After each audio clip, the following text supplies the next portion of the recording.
भाई हो, बहन हो, पति हो, पत्नी हो, या वो दोस्त जिसके बिना तुम एक दिन भी नहीं रह सकते। हर रिश्ते की एक सीमा होती है, एक अदृश्य रेखा जिसे आंखें नहीं देख पाती, लेकिन जो हमेशा वहां रहती है।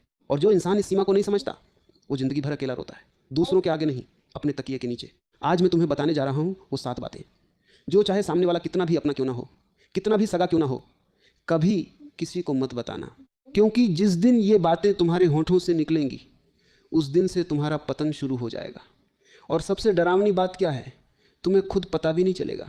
ध्यान से सुनना, क्योंकि ये कोई साधारण बातें नहीं है, ये वो रहस्य हैं जिन्हें हजारों साल पहले ऋषियों ने जाना था, चाणक्य ने लिखा था, और आज भी हर सफल इंसान चुपचाप इनका पालन करता है।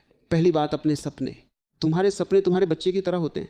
जैसे एक नवजात बच्चा बहुत नाजुक होता है, उसे जरा सी हवा लग जाए तो बीमार पड़ जाता है, ठीक वैसे ही तुम्हारा सपना भी नाजुक होता है शुरुआत में। और तुम क्या करते हो, जैसे ही मन में कोई बड़ा सपना उठता है तुम दौड़ते हो अपने दोस्त के पास, अपने भाई के पास, अपनी पत्नी के पास, और कहते हो सुनो मैंने सोचा है कि मैं ये करूँगा, वो करूँगा, इतना बड़ा बनूंगा। और सामने वाला क्या कहता है, वो हंसता है, शायद चेहरे से नहीं लेकिन उसकी आंखों में एक झलक आती है, एक संदेह की झलक। वो कहता है अरे यार ये तेरे बस की बात नहीं है, इतना आसान नहीं है, पहले भी तो तू ऐसे ही बोलता था, हुआ क्या। और बस उसी पल तुम्हारा सपना मरना शुरू हो जाता है। समझो, समस्या सामने वाले की नहीं है, समस्या तुम्हारी है। तुमने अपने सबसे कीमती खजाने को सबसे सस्ते बाजार में रख दिया। जो सपना तुम्हें भगवान ने दिया है वो तुम्हारे और भगवान के बीच की बात है, तीसरे को बताने की ज़रूरत क्या है। बड़े लोगों को देखो, धीरू भाई अंबानी ने पहले रिलायंस खड़ी की, फिर दुनिया को बताया। मोदी जी ने पहले काम किया, फिर इतिहास ने उनका नाम लिखा। जो इंसान सपने को पहले बोलता है और बाद में करता है वो हमेशा बोलता ही रह जाता है। और जो इंसान पहले करता है और बाद में दुनिया को बताता है उसके पैरों के निशान सदियों तक रहते हैं। तो याद रखना, सपना देखो लेकिन उसे अपने सीने में दबा कर रखो जब तक वो हकीकत का रूप न ले ले। दूसरी बात, अपनी कमजोरी। ये सबसे खतरनाक भूल है जो इंसान करता है। तुम किसी को बहुत अपना मान लेते हो और एक दिन भावुक होकर अपनी कमजोरी बता देते हो कि मुझे अंधेरे से डर लगता है, कि मैं पैसे के मामले में बहुत कमज़ोर हूँ, कि मेरी बीवी से मेरी पटती नहीं, कि मुझे लोगों के सामने बोलने में घबराहट होती है। और सामने वाला उस पल बहुत प्यार से सुनता है, तुम्हारा कंधा थपथपाता है, कहता है चिंता मत कर मैं हूं ना। लेकिन एक बात समझ लो, इंसान का दिमाग ऐसा बना है कि वो जानकारी कभी भूलता नहीं। आज जो उसने प्यार से सुना है, कल जब उसका तुमसे झगड़ा होगा, कल जब उसके स्वार्थ तुमसे टकराएंगे, तो वही कमजोरी उसका सबसे बड़ा हथियार बन जाएगी। वो ठीक उसी जगह पर वार करेगा जहां तुम सबसे ज़्यादा कमज़ोर हो, और तुम तड़प जाओगे। ये बात मैं किसी कहानी से नहीं बता रहा, ये हर घर की सच्चाई है। देखो, हर इंसान के अंदर एक रावण भी है और एक राम भी। जब वो तुमसे खुश है तब उसका राम जागता है, जब वो तुमसे नाराज है तब उसका रावण जागता है। और रावण को तुम्हारी कमजोरी पहले से मालूम है क्योंकि तुमने ही बताई थी। इसलिए ऋषि कहते थे अपनी शक्ति किसी को दिखाओ ताकि लोग सम्मान करें, लेकिन अपनी कमजोरी सिर्फ भगवान को बताओ क्योंकि वही एकमात्र है जो उसका फायदा नहीं उठाएगा। अगर मन भारी हो तो रो, लेकिन अकेले में अगर कुछ टूट रहा है अंदर तो भगवान के सामने बैठो, ध्यान करो, प्रार्थना करो, लेकिन इंसान के सामने अपनी कमजोरी मत खोलो, कभी नहीं। तीसरी बात, अपनी कमाई और पैसा। ये बात भारत में सबसे ज़्यादा अनदेखी की जाती है। लोग खाने की मेज़ पर बैठकर बताते हैं कि इस महीने बोनस मिला, नई गाड़ी ले ली, बेटे की सैलरी इतनी है, मेरे पास इतने का सोना है, और सोचते हैं कि अपने हैं, बता देने में क्या हर्ज है। बहुत हर्ज है दोस्त, बहुत हर्ज है। जिस पल तुमने अपनी कमाई का असली आंकड़ा किसी को बताया उस पल से दो चीज़ें शुरू हो जाती हैं। पहली, अगर तुम्हारी कमाई ज़्यादा है तो सामने वाले के मन में जलन का बीज पड़ जाता है। वो ऊपर से तुम्हें बधाई देगा लेकिन अंदर से उसका मन कड़वा होगा, और एक दिन यही कड़वाहट या तो नज़र बनकर तुम पर लगेगी या किसी और रूप में तुम्हारा नुकसान करेगी। दूसरी, अगर तुम्हारी कमाई कम है तो सामने वाला तुम्हें कमज़ोर समझने लगेगा, तुम्हारी राय की कीमत कम हो जाएगी, तुम्हारी इज्जत घर के अंदर भी गिरने लगेगी।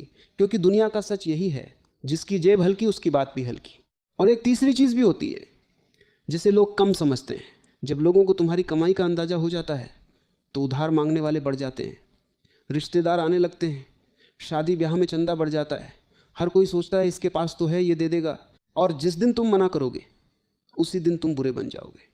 वो भूल जाएंगे कि तुमने अब तक कितना दिया है, याद रहेगा सिर्फ वो एक बार जब तुमने मना किया था।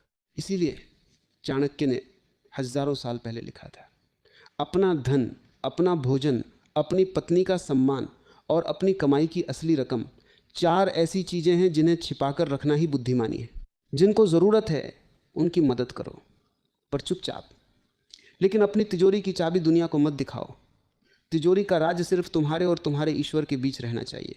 अब तक तुमने 3 बातें जानी, अपने सपने, अपनी कमज़ोरी और अपनी कमाई। लेकिन अभी 4 और बातें बाकी हैं।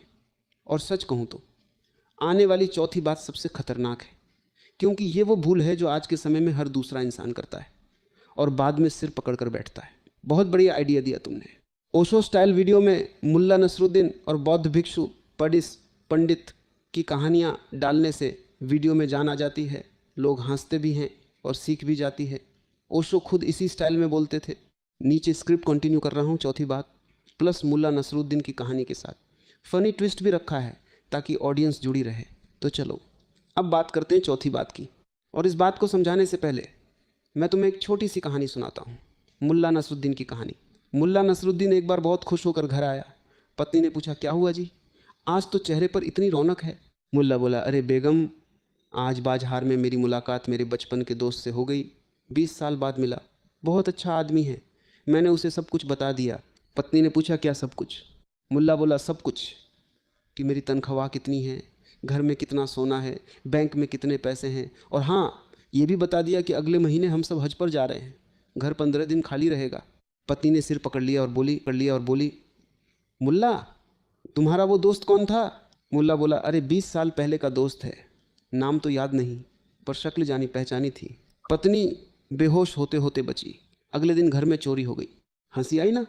लेकिन रुको, इस कहानी में जो बात छिपी है वो आज के हर घर की सच्चाई है। मुल्ला नसरुद्दीन सिर्फ एक किरदार नहीं है। मुल्ला नसरुद्दीन तुम हो, मैं हूँ, हम सब हैं। हम सब रोज़ ये गलती करते हैं किसी न किसी रूप में, और यही ले आता है हमें चौथी बात पर। चौथी बात, अपने भविष्य की योजनाएं। तुम्हारा अगला कदम क्या होगा? तुम कहाँ निवेश करने वाले हो? कौन सी ज़मीन खरीदने वाले हो? बच्चे को कहाँ पढ़ाने भेजने वाले हो? कौन सा बिजनेस शुरू करने वाले हो? कब छुट्टी पर जा रहे हो? ये सब बातें इस दुनिया में किसी को मत बताना। क्यों?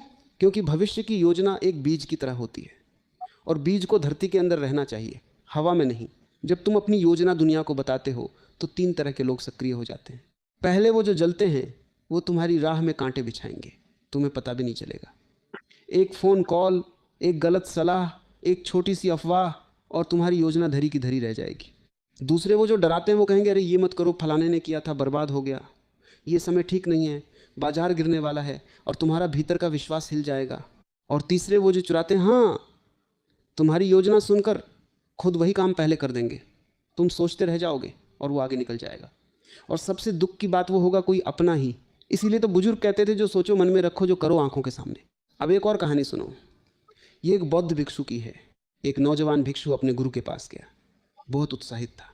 बोला, गुरुजी, मैंने तय किया है कि मैं 1 साल का मौन व्रत रखूंगा, 1 साल तक एक शब्द नहीं बोलूंगा।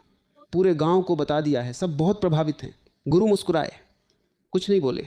3 दिन बाद वो भिक्षु वापस आया, चेहरा उतरा हुआ था। गुरु ने पूछा, क्या हुआ बेटा? भिक्षु बोला, गुरुजी, मौन टूट गया। गुरु ने पूछा, कैसे? भिक्षु बोला, गांव वाले रोज आते थे, पूछते थे, भिक्षु जी मौन कैसा चल रहा है?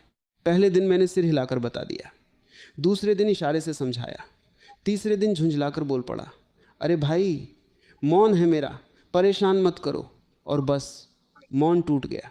गुरु हंसे, बोले, बेटा मौन तो उसी दिन टूट गया था जिस दिन तुमने पूरे गांव को बताया था कि मैं मौन रखने वाला हूँ। असली साधना वो होती है जो चुपचाप होती है। जिस फूल की खुशबू खुद बोलती हो उसे विज्ञापन की ज़रूरत नहीं होती। समझे बात को? जिस दिन तुम कहते हो मैं ये करूँगा, उसी दिन से तुम्हारी ऊर्जा का आधा हिस्सा बोलने में चला जाता है, फिर करने के लिए आधा ही बचता है। लेकिन जो इंसान चुपचाप काम करता है उसकी पूरी ऊर्जा कर्म में लगती है, और इसीलिए नतीजा भी पूरा निकलता है। देखो, प्रकृति को देखो, पेड़ कब बोलता है कि मैं फल दूंगा? वो चुपचाप जड़ें गहरी करता है, चुपचाप पानी सोखता है, चुपचाप बढ़ता है, और एक दिन फल अपने आप आ जाते हैं। फल बोलते हैं, पेड़ नहीं। तुम भी पेड़ बनो, फल नहीं। तो ये थी चौथी बात। अब बहुत ही गहरी बात आने वाली है, 5वीं बात, और इस बात को सुनकर शायद तुम्हारी आंखें खुल जाएंगी, क्योंकि ये वो बात है जिसके कारण आज के समय में सबसे ज़्यादा रिश्ते टूटते हैं। हर तीसरे घर में यही समस्या है, पर कोई बोलता नहीं। मुल्ला नसरुद्दीन एक बार फिर मुसीबत में फंसा। पर वो कहानी अगले पार्ट में। चलो पार्ट 3 शुरू करते हैं 5वीं बात के साथ। इस बार मुल्ला नसरुद्दीन एक नई मुसीबत में फंसेगा और एक छोटी सी पंडित जी की कहानी भी डाली है ताकि फ्लेवर बदलता रहे। तो आओ अब बात करते हैं 5वीं बात की। पर उससे पहले मुल्ला नसरुद्दीन की एक और कहानी सुनो, क्योंकि मुल्ला ने इस बार जो गलती की है वही गलती आज हर पति पत्नी, हर भाई बहन, हर रिश्ते में हो रही है। मुल्ला नसरुद्दीन की शादी को 20 साल हो चुके थे। एक दिन उसका दोस्त उससे मिलने आया। चाय पीते पीते दोस्त ने पूछा, मुल्ला सच बता, बीवी से कभी झगड़ा नहीं होता? मुल्ला ने लंबी सांस ली और बोला, यार क्या बताऊं, कल रात ही तो बहुत बड़ा झगड़ा हुआ। बीवी ने ऐसी ऐसी बातें कहीं कि मैं तो रोने ही वाला था। उसने मेरी माँ को भी बीच में घसीट लिया। बोली, तुम्हारी माँ ने तुम्हें कुछ सिखाया नहीं। मैंने भी पलट कर बोल दिया, तुम्हारे बाप ने तुम्हें दहेज में अक्ल नहीं दी। बस फिर क्या था, पूरी रात लड़ाई चली। दोस्त ने हमदर्दी से कहा, अरे यार बहुत बुरा हुआ। मुल्ला बोला, हाँ भाई बहुत बुरा हुआ। अगले दिन मुल्ला बाजार गया। वहाँ देखा कि पूरा बाजार उसकी तरफ अजीब नज़रों से देख रहा है। सब्जी वाला मुस्कुरा रहा है, चाय वाला हंस रहा है, मोची तक उसकी तरफ देखकर सिर हिला रहा है। घर पहुंचा तो बीवी सामान बांध रही थी। बोली, मैं अपने मायके जा रही हूँ। पूरे मोहल्ले में बात फैल गई कि तुमने मेरे बाप को क्या क्या कहा। अब मेरी क्या इज्जत बची? मुल्ला बौखला गया। अरे मैंने तो सिर्फ अपने एक दोस्त को बताया था। बीवी बोली, हाँ, और तुम्हारे उस एक दोस्त ने पूरे मोहल्ले को बताया। अब तुम अपने उस एक दोस्त के साथ ही रहो। मुल्ला सिर पकड़कर बैठ गया। हंसी आई?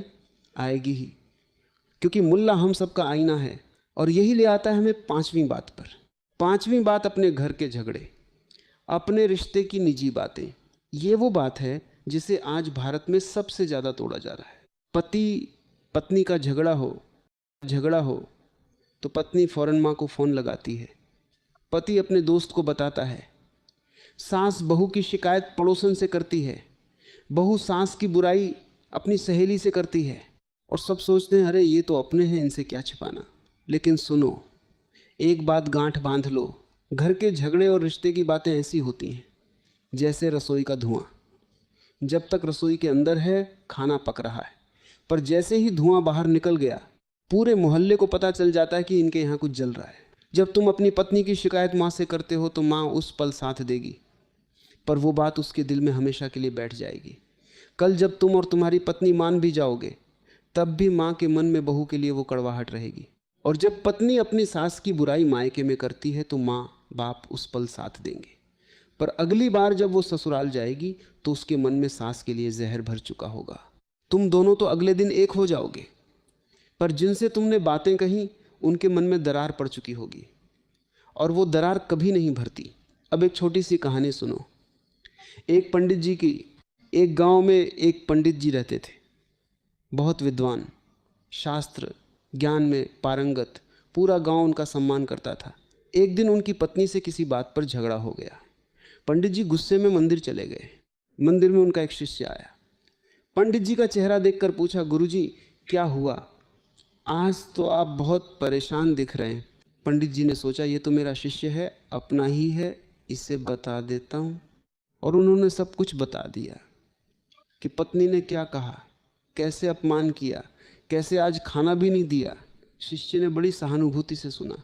शाम तक पूरे गांव में बात फैल गई। दूसरे दिन जब पंडित जी प्रवचन देने मंदिर पहुंचे तो लोगों की भीड़ कम थी और जो लोग आए थे वो आपस में फुसफुसा रहे थे। एक बूढ़े आदमी ने पंडित जी से कहा, पंडित जी माफ़ करना। पर जो आदमी अपनी पत्नी को नहीं संभाल सका उसका उपदेश हम क्या सुने। पंडित जी उस दिन समझे कि ज्ञान का सबसे बड़ा हिस्सा वो होता है जो बोलना नहीं है। घर लौटे, पत्नी से माफ़ी मांगी और एक बात तय कर ली, आज के बाद मेरे घर की कोई भी बात चाहे अच्छी हो या बुरी मेरे घर की दहलीज नहीं लांघेगी। समझे? ये दहलीज का मतलब क्या है? ये एक अदृश्य रेखा है। तुम्हारे घर की चार दीवारी के अंदर जो भी होता है वो उसी के अंदर रहना चाहिए। पति पत्नी का प्रेम भी, झगड़ा भी, हंसी भी, आंसू भी, बच्चों की कमजोरी भी, उनकी गलतियां भी, माँ बाप की बीमारी भी, उनकी आदतें भी, ये सब घर की दहलीज के अंदर की बातें हैं। जिस दिन ये बातें दहलीज के बाहर गईं उस दिन तुम्हारे घर का सम्मान भी बाहर चला गया। लोग ऊपर से सहानुभूति दिखाएंगे, अंदर से मजा लेंगे, और जब जब तुम उनसे मिलोगे उनके मन में वही पुरानी बात घूमती रहेगी। तुम्हारी इज्जत उनकी नज़र में फिर वैसी नहीं रहेगी जैसी पहले थी। एक बात और याद रखना, सोशल मीडिया भी आज की दहलीज के बाहर है। जो लोग व्हाट्सएप स्टेटस पर अपने झगड़े डालते हैं, फेसबुक पर पति या पत्नी को ताने मारते हैं, इंस्टाग्राम पर अब बहुत हुआ वाली पोस्ट डालते हैं, वो असल में अपने ही हाथ से अपने घर की दीवारें गिरा रहे हैं। रिश्ते बहुत नाजुक होते हैं दोस्त, पकाने में 20 साल लगते हैं और तोड़ने में 20 मिनट। एक पोस्ट, एक स्टेटस, एक अपने से की गई शिकायत काफ़ी है। इसलिए ये 5वीं बात, गांठ बांध लो। घर की बात घर में, दिल की बात दिल में। अब आती है 6ठी बात, और सच कहूँ तो ये बात 5 बातों से भी ज़्यादा ज़रूरी है, क्योंकि ये उस चीज़ के बारे में है जो हर इंसान करता है पर कोई स्वीकार नहीं करता। ये बात है तुम्हारे पिछले समय के बारे में, तुम्हारे अतीत के बारे में, तुम्हारी पुरानी गलतियों के बारे में। और मुल्ला नसरुद्दीन ने इस बार जो किया है, सुनकर तुम्हारा सिर चकरा जाएगा। तो दोस्त, ये थी वो 7 बातें जो चाहे रिश्ता कितना भी गहरा क्यों ना हो, कितना भी अपना क्यों ना लगे, कभी किसी को मत बताना। क्योंकि याद रखना, इस दुनिया में सबसे खुश इंसान वो नहीं है जिसके पास सबसे ज़्यादा है। सबसे खुश इंसान वो है जिसने अपनी बातें संभाल कर रखना सीख लिया। जो बोलता है वो बिखर जाता है, जो चुप रहता है वो निखर जाता है। अपने भीतर एक मंदिर बनाओ और उस मंदिर में अपनी बातों को रखो। वहाँ सिर्फ एक ही आने जाने वाला हो, तुम और तुम्हारा परमात्मा। बाकी दुनिया को सिर्फ तुम्हारी मुस्कान दिखे, तुम्हारा दर्द नहीं। तुम्हारी सफलता दिखे, तुम्हारी तैयारी नहीं। तुम्हारा परिणाम दिखे, तुम्हारी योजना नहीं। बस इतना याद रख लो और देखना, जिंदगी बदल जाएगी। अगर ये बातें तुम्हारे दिल को छू गई हो तो वीडियो को लाइक ज़रूर करना, चैनल को सब्सक्राइब करना, और इस वीडियो को उस एक इंसान तक ज़रूर पहुंचाना जिसे आज इन बातों की सबसे ज़्यादा ज़रूरत है। मिलते हैं अगले वीडियो में।